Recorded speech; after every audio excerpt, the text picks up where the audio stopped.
সবাই কেমন আছেন? আলহামদুলিল্লাহ আমি অনেক ভালো আছি। এই যে আমার আজকে সকালের রান্না, টমেটো, পেঁয়াজ, কাঁচামরিচ, ধনিয়া পাতা একসাথে ধুয়ে কুটে নিচ্ছি। এই যে মূলা কুটে হলুদ দিয়ে হালকা ভাপ দিয়ে নিচ্ছি। এখন মাছগুলা কষিয়ে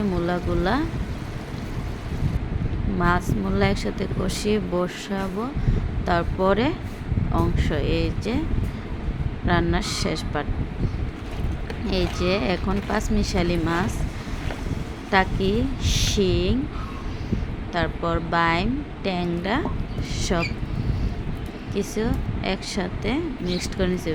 মানে পাঁচমিশালি মাছ, হলুদের গুঁড়া, লবণ, মরিচের গুঁড়া একসাথে মাখিয়ে 5-6 মিনিটের মতো রেখে দিচ্ছি। তারপর ফ্রাই প্যানে তেল দিয়ে তেলটা ভালোভাবে গরম করে মাছগুলা এই যে ভেজে নিচ্ছি।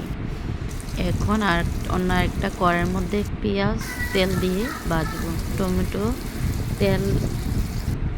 টমেটো দিয়ে পেঁয়াজের সাথে ভালো করে ভেজে এই যে এই মশলা, হলুদ, মরিচ, লবণ, ধনিয়া, তারপর একটু রসুন, পেঁয়াজ বাটা, একটু জিরা বাটা একসাথে 5-6 মিনিট পানি দিয়ে ভিজিয়ে রাখবো।